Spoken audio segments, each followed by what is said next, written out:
জাতীয় পার্টির chairman GM কাদেরের রংপুরের বাড়িতে হামলার অভিযোগে বৈষম্যবিরোধী ছাত্র আন্দোলনের মহানগর কমিটির আহ্বায়ক ইমতিয়াজ আহমেদ ইমতি ও জেলা আহ্বায়ক ইমরান আহমেদকে শনিবার রাতে জিজ্ঞাসাবাদ করেছে সেনাবাহিনী।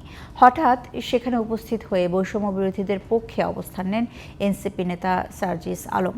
বলেন, আওয়ামী লীগের বি টিম হিসেবে কাজ করছে জাতীয় পার্টি। এ সময় সেনা কর্মকর্তা বলেন, কোনো ধরনের বিশৃঙ্খলা আর চলবে না। রংপুর প্রতিনিধি আজম পারভেজের রিপোর্ট, জানাচ্ছেন আব্দুল মালেক। রংপুর মহানগরীর সেনপাড়ায় জাতীয় পার্টির চেয়ারম্যান জি.এম কাদেরের বাসভবন দ্য স্কাই ভিউয়ে বৃহস্পতিবার রাতে বিক্ষোভ মিছিল থেকে হামলা, ভাঙচুর ও অগ্নিসংযোগের ঘটনা ঘটে। এ ঘটনায় পাল্টাপাল্টি বক্তব্যের পর শনিবার রাতে কোতোয়ালি থানায় জাতীয় পার্টির চেয়ারম্যান সহ 18 জনের নামে অভিযোগ দেয় বৈষম্যবিরোধী ছাত্র আন্দোলন ও এনসিপির নেতাকর্মীরা। যদিও শনিবার দিবাগত রাত 12টার পর বৈষম্যবিরোধী আন্দোলনের নেতাকর্মীদের জিজ্ঞাসাবাদ করে সেনাবাহিনী। এক পর্যায়ে সেখানে উপস্থিত হয়ে বৈষম্যবিরোধী নেতাদের সমর্থনে কথা বলেন এনসিপি নেতা সার্জিস আলম। তাদেরকে জিজ্ঞাসাবাদ করা যেতে পারে, অবশ্যই প্রয়োজন, কিন্তু আমরা মনে করি রাত 1টা 2টা এটা আসলে ওইভাবে ভালো, মানে ওই সময়টাই দৃষ্টিকটু দেখায়। আওয়ামী লীগ নিষিদ্ধ হলো, জাতীয় পার্টি এখনো নিষিদ্ধ না কেন? কার উদ্দেশ্য কি ছিল আমরা জানি না। তারা কিভাবে রংপুরে এত বড় মিছিল করতে পারে, তাও একজন অবৈধ নির্বাচনের অবৈধ মেয়রকে ক্ষমতায় বসানোর জন্য।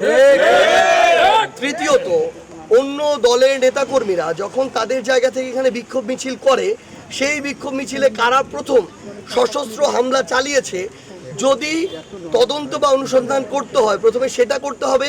সে সময় সেনাবাহিনীর 72 পদাতিক ব্রিগেডের commander brigadier general Humayun Kayum বলেন, মব ভায়োলেন্স আর সহ্য করা হবে না। যে খারাপ কাজ করবে তার বিরুদ্ধে আমাদের অবস্থান খুব কঠোর।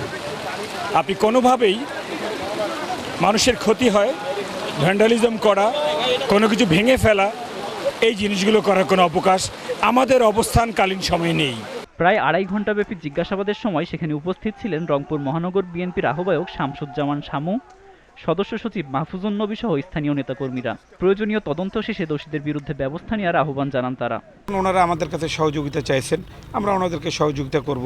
আমাদের পার্টির চেয়ারম্যানের তো নির্দেশ আছে যে আমাদের দলের কোনো নেতাকর্মী কোনো সহিংসতার সাথে জড়িত হতে পারবে না। আব্দুল মালেক, জিটিভি নিউজ।